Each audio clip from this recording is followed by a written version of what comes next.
जो है थोड़ी गिरावट देखने को मिलेगी।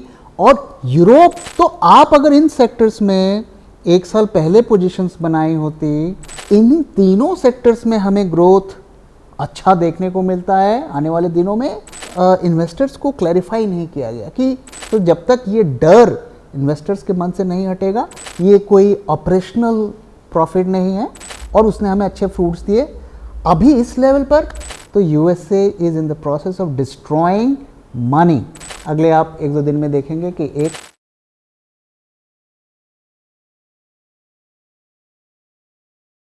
सर, कल के वीडियो में आपने कहा था कि आज मार्केट ऊपर जाएगा और गया भी, पर सर क्या ये सस्टेन करेगा? देखिए, कल के वीडियो में हमने आपके साथ क्या शेयर किया था कि ये मार्केट सेल ऑन राइज है, और अगर आप देखेंगे पैटर्न को तो हर 1-2 दिन छोड़ के मार्केट्स ऊपर जाते हैं, फिर नीचे जाते हैं, फिर ऊपर जाते हैं, फिर नीचे जाते हैं। और जिस दिन भी हमें राइज देखने को मिलता है मार्केट में, उस दिन शॉर्ट पोजीशंस बनती हुई दिखती हैं, और आज भी हमें वही पैटर्न देखने को मिला। तो ये खेल अभी चलेगा कुछ दिन, जैसा कि मैंने कल की वीडियो में कहा कि एफआईआईज को अभी और शॉर्ट पोजीशंस बनानी है। जब तक वो पूरी नहीं बना लेंगे, मार्केट मोर और लेस इसी तरीके से चढ़ेंगे और थोड़े ऊपर जाते हुए भी दिखेंगे। कल मैंने आपको टेक्निकल दिखाए थे, चार्ट्स दिखाए थे, और उसमें दिखाया था कि किस तरीके से जब तक हमारा 24350 से मार्केट ऊपर है तब तक मेजर फॉल नहीं आएगा, और उसी लाइंस पर मार्केट चलता हुआ भी दिख रहा है। सर, मार्क फेवर जो स्विस इन्वेस्टर हैं, तो उन्होंने एक स्टेटमेंट दिया है अभी कि अगले 1 साल में इंडियन स्टॉक मार्केट से कोई मेजर रिटर्न्स नहीं आने वाले। तो सर, इसके बारे में आप क्या सोचते हो? आई थिंक हम भी काफ़ी टाइम से आपके साथ यही शेयर कर रहे हैं कि मार्केट्स अब यहाँ से थोड़े नीचे ही जाएंगे, ऊपर जाना मुश्किल, अगर जाएगा भी तो वो एक ट्रैप होगा और वो लिक्विडिटी ड्रिवन मूव्स होंगी, ना कि फंडामेंटल्स ड्रिवन। तो मार्क फेबर ने क्या कहा? उन्होंने कहा 2 चीज़ें उन्होंने कही। पहला कि डॉलर वीक होगा, जिसकी वजह से जो यूएसए में जो है थोड़ी गिरावट देखने को मिलेगी, और यूरोप विल आउट परफॉर्म। दूसरा उन्होंने कहा कि जो जिस तरीके के फंडामेंटल्स डेवलप हो रहे हैं, ग्लोबल सिनेरियो डेवलप हो रहा है, तो उसकी वजह से मार्केट्स में बहुत ज़्यादा वोलेटिलिटी जो है होगी, और वो प्योरली डोनाल्ड ट्रंप के डिसीजंस की वजह से होगी, क्योंकि हम जानते हैं वो कभी भी कुछ भी अनाउंसमेंट कर देते हैं। और उन्होंने ये कहा कि देखो, आपको स्टॉक स्पेसिफिक होना पड़ेगा। आप सिर्फ इंडेक्स को देखें कि अरे इतना चढ़ गया, हम तो खरीद लेते तो इतने पैसे बन जाते, या चढ़ रहा है खरीद लो, वो हमें नहीं करना है। जो हम कह रहे हैं, मार्क फेबर भी वही कह रहे हैं कि be very stock specific, don't look at the markets कि मार्केट इतना चढ़ गया। अब अगर आप पिछले दिनों 1 महीने पहले पोजीशंस बनाते तो आपको कितने रिटर्न्स मिलते? आप अगर निफ्टी का रिटर्न भी देखें, 30 डेज 1 मंथ का रिटर्न देखें, तो इट्स हार्डली 4%। और कितने ही स्टॉक ऐसे हैं जो 1%, 2%, 1.5% का रिटर्न दिए, कई नेगेटिव्स भी आपको मिलेंगे। तो इस किसी भी तेजी का अगर आपको फ़ायदा उठाना है, तो मार्केट्स को इस वक्त हमें नहीं देखना है, हमें देखना है स्टॉक में क्या हो रहा है और क्या उसके फंडामेंटल्स है और क्या वो वैल्यू जोन में है। अगर उसमें वैल्यू है तो जब भी रैली आएगा या आएगी तो वो सबसे ज़्यादा दौड़ेंगे। पर सर, पिछले दिनों मार्केट में तो बहुत रैली आई, एंड सर ये तो आपका स्टेटमेंट को कॉन्ट्राडिक्ट भी कर रहा है।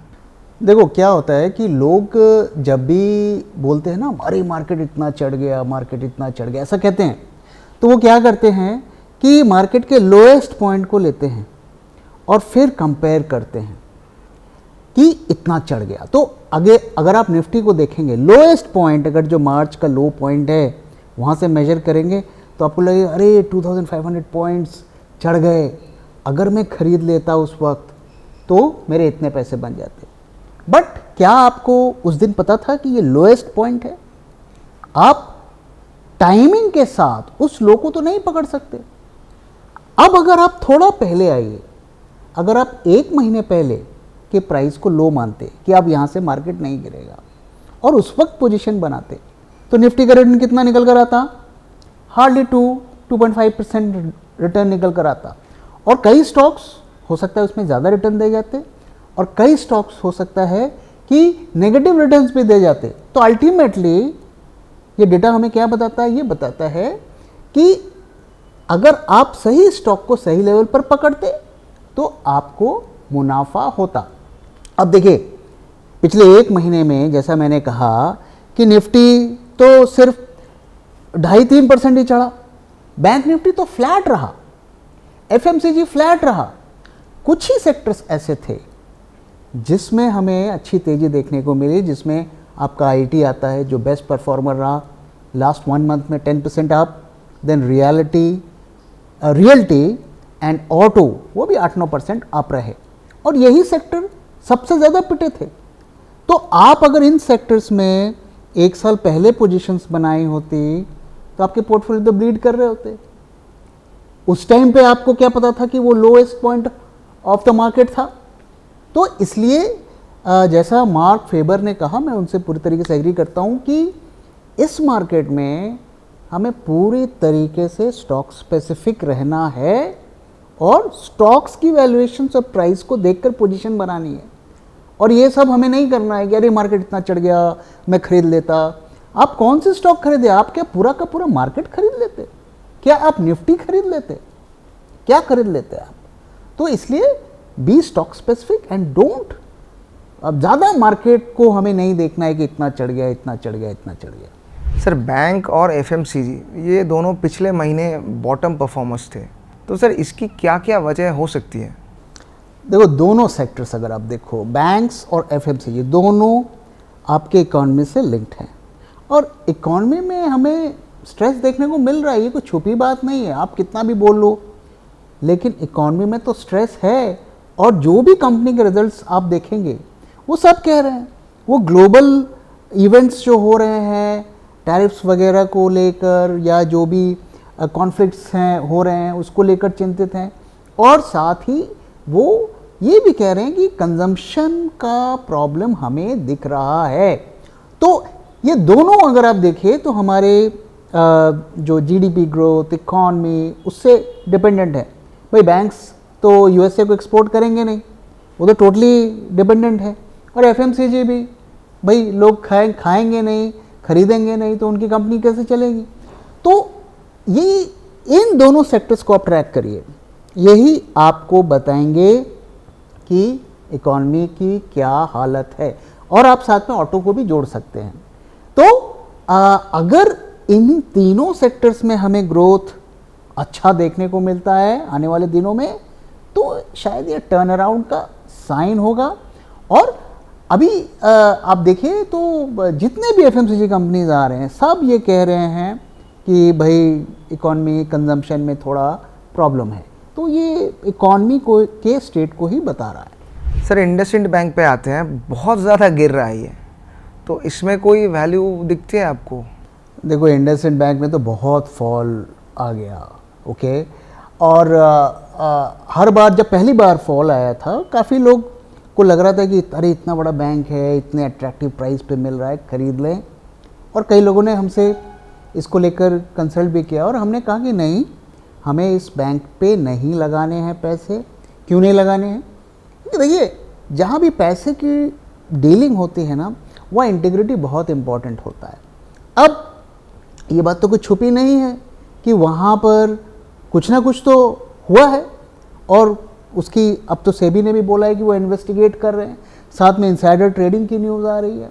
तो एक तो ये बात है, ट्रस्ट का इशू है। अब मान लीजिए कि हम ट्रस्ट के इशू को साइड हटा लेते हैं, बैंक के क्या सिचुएशन है? तो बैंक की क्या सिचुएशन है?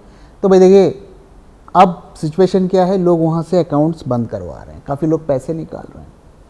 तो भाई बैंक तो डिपॉजिट से चलता है ना, आपके पास डिपॉजिट्स नहीं आएंगे तो फिर आप कैसे आगे लोन दोगे? तो आपकी तो ग्रोथ ही रुक गई।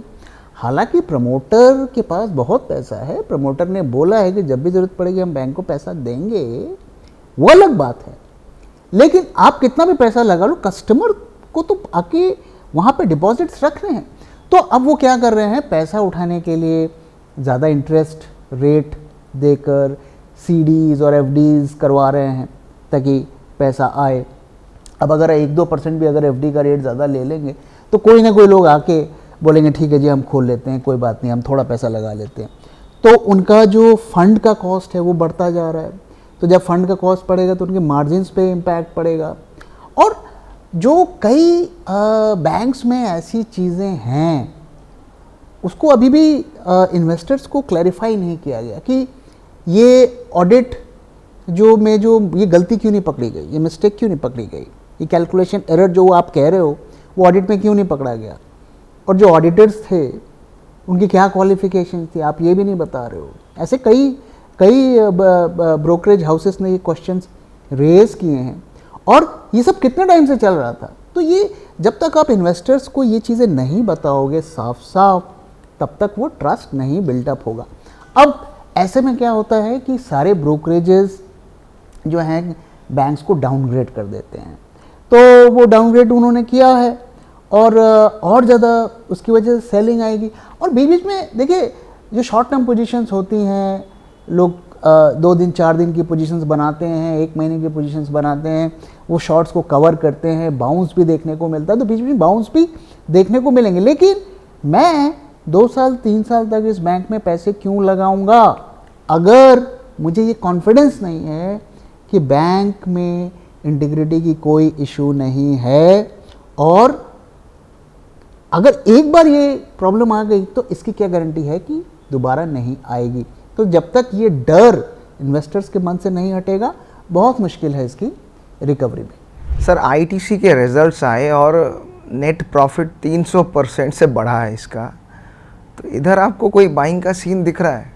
देखिए तो जो 380 या 390% का प्रॉफिट का राइज हमें देखने को मिला है, ये थोड़ा सा मिसलीडिंग है इन द सेंस कि ये बिजनेस से जनरेट किया हुआ प्रॉफिट नहीं है, ये एक वन टाइम जो उनको पैसा मिला। अभी आपको याद होगा कि आईटीसी से आईटीसी होटल्स का डीमर्जर हुआ तो उसका कुछ पैसा उनको मिला है, इसलिए इनका प्रॉफिट्स इतना बढ़ा हुआ दिख रहा है।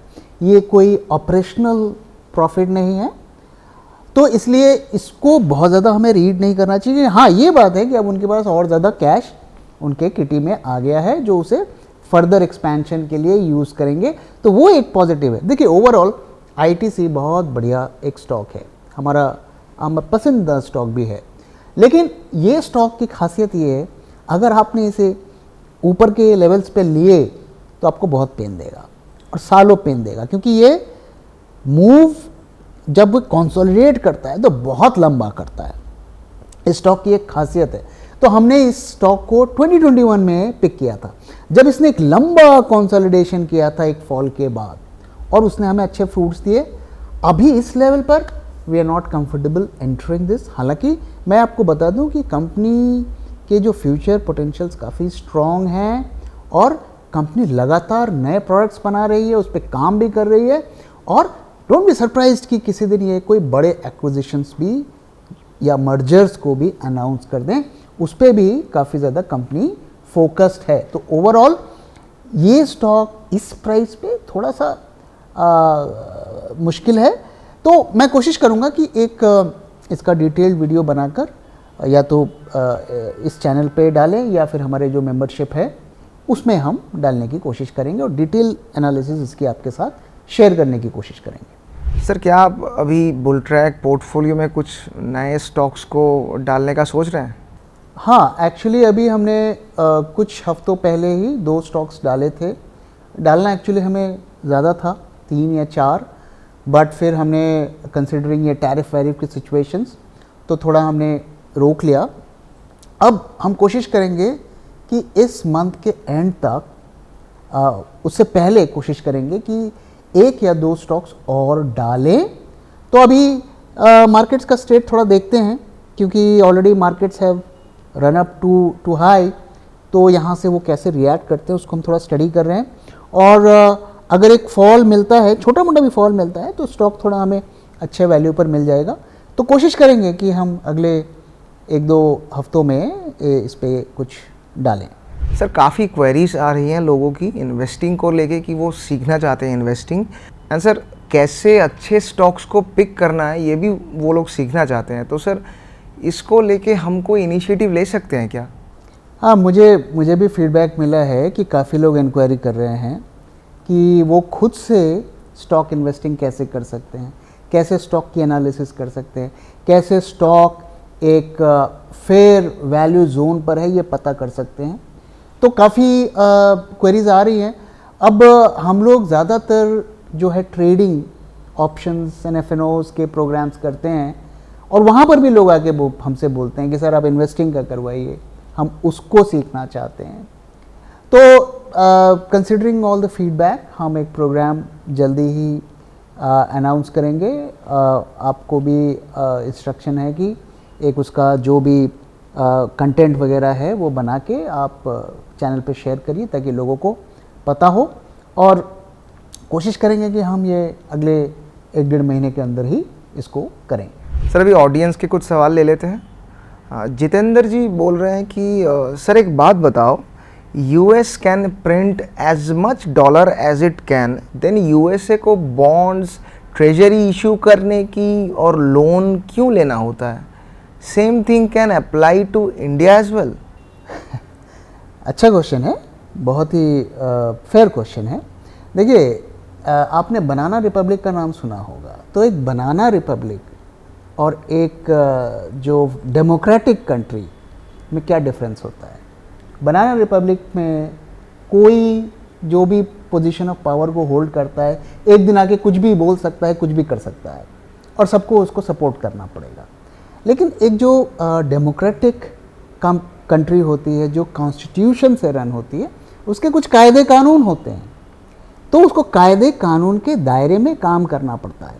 अब देखिए, आपने बोला कि भाई उसको क्या ज़रूरत है US ट्रेजरीज सेल करने की, भाई नोट छापो चला लो, ओके। तो ये इतना आसान नहीं होता है, उसके लिए आपकी संसद होती है। सबसे पहले आपको वहाँ पर मंजूरी लेनी होती है, मेजॉरिटी आपको बोलेंगे कि नहीं हमें अब नोट छापने, तभी आप छापेंगे, ओके। तो पहला तो चैलेंज वही है कि भाई ये एक कलेक्टिव डिसीजंस होता है। लोग पूछेंगे आपसे इसकी क्या ज़रूरत है, ऑप्शंस देंगे कि भाई ये नहीं ये कर लो।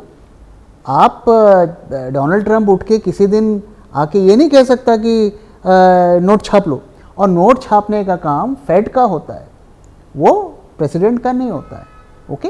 तो ये कलेक्टिव डिसीजंस होते हैं, कॉन्स्टिट्यूशन के दायरे में लिए जाते हैं, और ये जब डिसाइड होता है कि नहीं, जैसे कोविड के टाइम पे उन्होंने डिसाइड किया कि नहीं हमें ये करना है, हमें नोट छापने हैं इकोनॉमी को बचाने के लिए, उसे वो कहते हैं क्वांटिटेटिव ईजिंग। तो उसका एक प्रोसेस होता है, और जैसे हमारे यहाँ पर भी वही सिस्टम है। जो भी आपने सुना होगा RBI लिक्विडिटी इन्फ्यूज कर रहा है, वो कैसे कर रहा है, वो बॉन्ड्स खरीद रहा है और बदले में पैसे दे रहा है, RBI नोट छाप रहा है। तो उसका एक सिस्टम होता है, आप ऐसे ही नहीं छाप सकते हैं। हाँ, अब अगर मेजॉरिटी जो आपकी जो भी ऑपोजिशन और गवर्नमेंट के मेजॉरिटी लोग यही कह रहे हैं कि नहीं जी छापो उड़ाओ, अगर आपके ऑपोजिशन भी वैसा है, आपकी सरकार भी वैसी है, तो फिर क्या कह सकते हो। तो हमारा देश भी अगर आप देखो, ये जो RBI इंडिपेंडेंट ऑर्गेनाइजेशन है और RBI अपने हिसाब से डिसीजन लेता है। हाँ वो ठीक है, कभी कभी किसी कंट्री में क्या होता है कि उन पर प्रेशर डाल दिया जाता है कि ये करो वो करो, तो उन्हें करना पड़ता है, या उनकी जो पोजीशन है उसको थोड़ा वीक कर दी जाती है, वो होता है कई कंट्रीज़ में।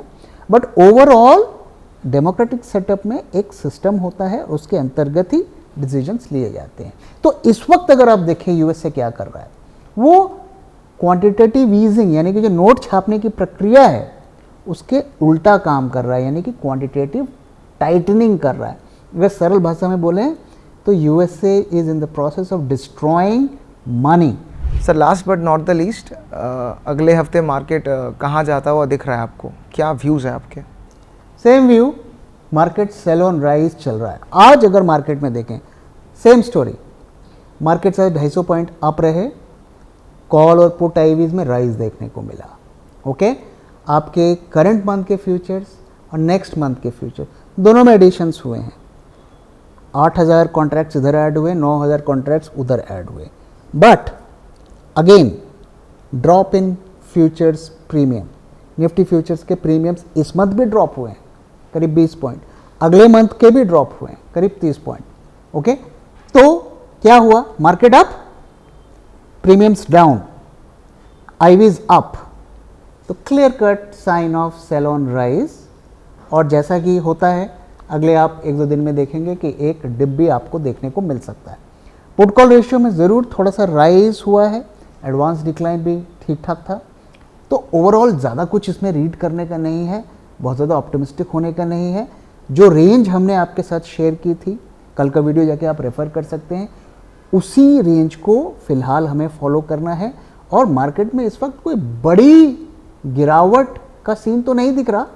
एक चिंता की बात ज़रूर दिख रही है, और वो ये कि इंडेक्स फ्यूचर्स में एफआईआईज की शॉर्ट्स कल फिर उन्होंने ज़बरदस्त तरीके से बढ़ाई, और इसीलिए हमें प्रीमियम्स में ड्रॉप होता हुआ दिख रहा है, क्योंकि आज भी ऐसा लगता है कि उन्होंने शॉर्ट्स बढ़ाए होंगे। तो उन्होंने 35,000 कॉन्ट्रैक्ट्स जो उनके शॉर्ट्स थे उसको बढ़ाकर अब 52,000 कॉन्ट्रैक्ट्स कर दिए हैं। तो इट्स अ बिग जंप।